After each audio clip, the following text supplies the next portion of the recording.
to another episode of Snake Eyes, BJJ Black Belt Secrets.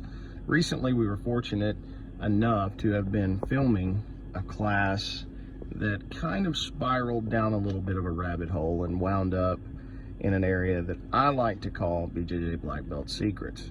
In this video, you're going to get introduced to my black belt, Professor Mike Patterson, accomplished jiu-jitsu practitioner, fantastic instructor. And on a little sidebar note here, you know, we are a small school in Whitewright, Texas, north central Texas, and very rural. Have an excellent following as far as number of students in our academy. But you know, the funny thing is that I get to reflecting on is that most academies are blessed to have one black belt instructing, and we routinely have two high-ranking black belts as far as third degree and a second degree black belt on the mat, always teaching, and it always translates to a fantastic class. And I know our students are getting contradicting opinions sometimes. They're also getting contrasting perspectives on jiu-jitsu, and so they're getting not only my element but Professor Mike's element. And in this video, you're going to get two contrasting aspects of technique, both from he and I, and you're also going to get what I would like to call an actual black belt secret, something that is a very small part of the game. You know, a lot of times when you go to jiu-jitsu academies, you're receiving instruction on specific techniques, and in my academy, when we venture down the rabbit hole of concepts, where we're not just specifically speaking of certain techniques, we're going more along the lines of concepts. I think that that's when our students truly do receive the most out of our instruction. So that's the difference, is when you receive concepts from an instructor and not just one specific technique. And so today we're going to go down that rabbit hole. We're going to reflect on exactly what we covered in our class. Now, what started this was an element of jiu-jitsu that I have recently had to become familiar with, which is the requirement to make an adaptation in my game. You know, in years past, I always relied very heavily on athletic movements, explosive and dynamic movements, just based off of flexibility. A lot of the elements that I used were based off of things that I had, physical traits and characteristics that I had at the time. And as you well know, once you get older, you're required to adapt your game to suit your physical abilities at that particular point. Now, I have not reached a point where I can no longer do the things that I used to do, but what has happened is due to some recent injuries, I've been required to use more technique, less explosive and dynamic moves than I used to. Now, that required some pretty significant adaptations, and in the guard, there was definitely one to be made there. Guard was one of the most widely changed aspects of my game over the last couple of years, specifically in the area of butterfly guard. Now, I'll throw a plug to who is now a gentleman who's now a professor who I trained with coming up. His name is Mickey Patterson. And back when I was probably blue belt, purple belt, I always remember he had an explosive, just fantastic butterfly guard. And I always kind of overlooked it. I always thought, well, it's just not flashy. It's just kind of you know, it's like a bulldozer just constantly moving forward. You know, there's nothing flashy about it. It's just getting the job done. And I really never had that appreciation yet for that aspect of the guard play. But yet, you know, one of the greatest practitioners in the history of the art is heavily dependent on butterfly guard and his transitions off of that being Marcelo Garcia. So we've all seen how effective it can be. The problem with it was I just really never gave it the respect that it deserved. And having gotten a little bit older, now I'm having some injuries. I'm not able to do some of the things that I was doing when I was younger. Now I've seen exactly how dominant the butterfly guard can be.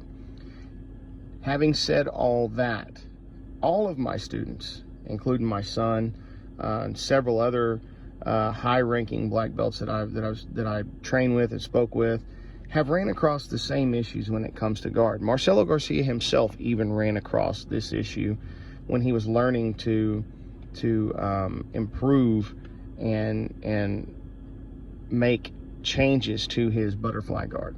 The biggest issue that you run into is with butterfly guard, obviously, is going to be somebody pushing your feet or your legs downward.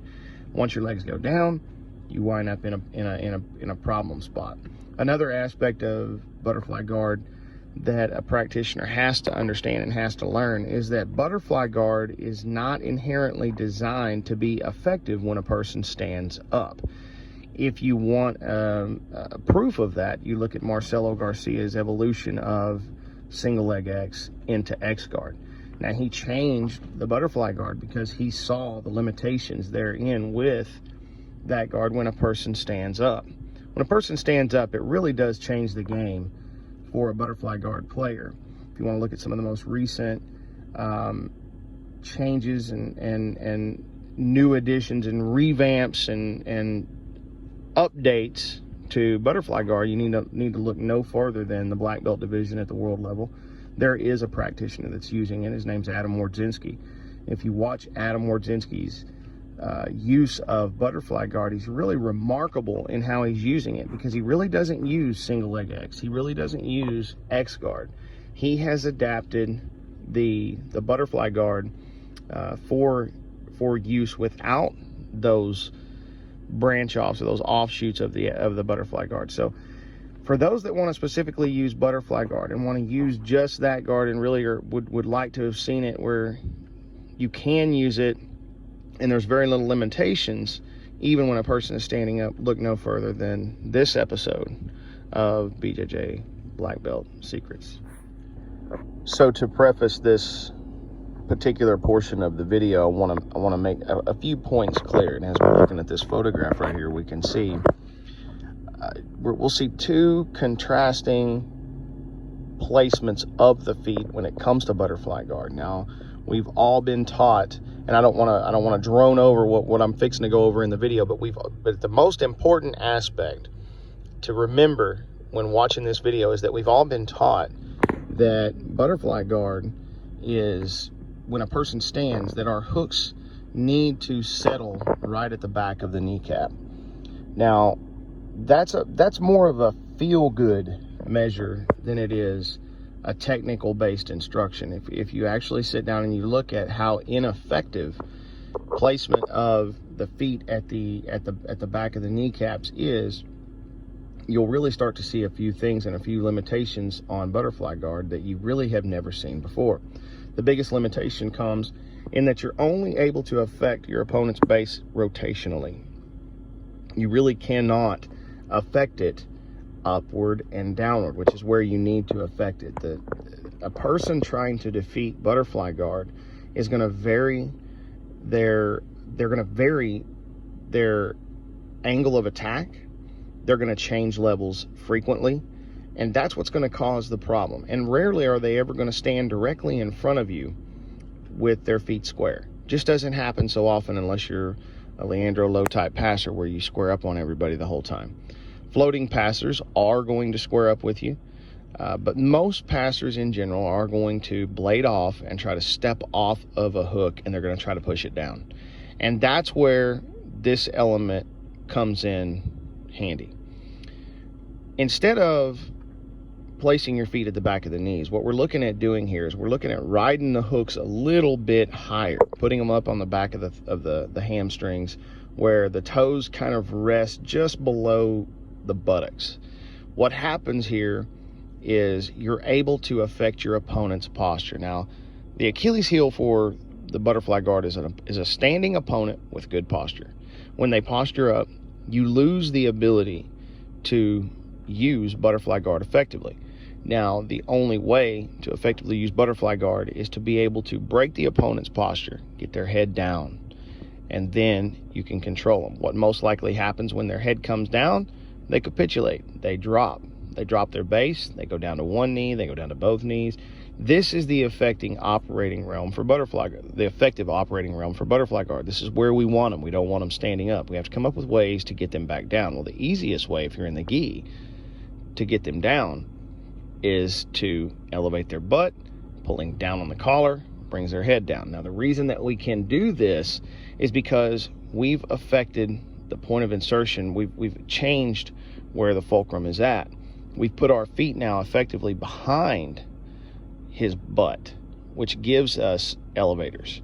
He's sitting effectively on our elevators. Our elevators aren't stuck down at his kneecaps. So when you raise your elevators up to a standing opponent, angle your knees slightly outward, you can elevate the butt while pulling the head down, and that makes breaking their posture incredibly easy. Okay, so what we're looking at is kind of a huge change in conceptually how you approach butterfly guard. As black belts, I know he was always taught the same way I was taught. So we're looking at how we approach butterfly when a person is standing. So as far as comfort and traditional, we're always taught throwing the feet in at the bend of the knee. Reason being is because when we have collar control, we have probably a leg control, we can rotate, we can affect their base rotationally. We're talking probably just a few degrees either way. The problem with that is we can't affect their base vertically. We have no real way to affect it vertically because his power base is behind my toes. He's back there, meaning his butt is behind my feet. He can squat up and down as freely as he wants to. So here's the thing about butterfly guard. What we want to do is in butterfly guard, we want to operate from a down position. We want to keep our opponent down on his knees. So once we get them down onto their knees, we've got a couple different positions. We're working from straight down the knees, and we're also working from combat base, okay? These are both acceptable for butterfly guard. Where we have the problem is when our opponent stands up and we end up going up underneath him and we get this rotational effect on his base. This is all well and good. The problem here is that our feet are below the knee line. What I've discovered is that anytime your feet are below the knee line, he's able to push the feet down, step around, do all he can do with just moving the leg because my foot has gone down below his knee line. Now here's the interesting thing about this. The foot is most able to be moved. The most movement happens from the knee to the foot. So the entire foot can move. It moves at this joint right here. So if I keep my foot below the knee line, that foot now can outmaneuver my foot. Not only can it outmaneuver my foot, he's got strength, he's got gravity, he's got his weight pushing my legs down. Now a lot of times new players will go, well, I can't figure out why, but they're pushing my butterflies down, they're collapsing my guard in, and I can't do anything about it. I can't figure it out. Why am I getting beat? Why am I getting beat? Why am I getting beat? Well, for two reasons. A, because in butterfly guard, we need to be able to control their posture. When their posture is vertical, we're losing that fight because he can collapse down on the guard. When his posture breaks over, now we're winning. But here's the issue. If we keep our feet in this place that just feels good, right here at the back of the knees, we can't affect his posture one bit. I don't care how strong I am, I can't break his posture down. Okay, so if just an example right here, I've got both collars, he's squatting down on my elevators, I am not going to be able to break his posture down no matter how hard I try. I can't do it because he's squatting. His back is stiff. Something to note that's interesting. If we go away from what we've always been taught and we go higher up into this area right here where I'm going to put my foot in right at the back of the butt, and then I'm going to turn my knee just slightly outboard, foot goes up high, turning my knee slightly outboard. Here's the interesting thing. Now his base is no longer behind my feet. His base is over the top of my shins, over my elevators. So here's the funny thing. If I want to affect his posture, now watch, I only need one hand, very simple, and I've broken his posture down. Why can I do it?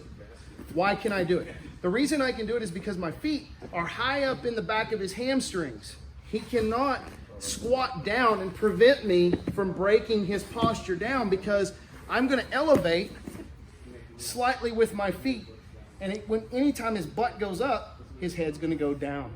So once his head goes down, his posture's broken. Now once his posture breaks, he concedes the standing position and goes back where? Right back down to where my butterfly guard is effective, and he drops, and then we wind up operating from where we wanna operate, okay? So anytime we allow ourselves to use butterfly guard at this bad point below the knee line, it's kind of like the whole rule with the heel hook game.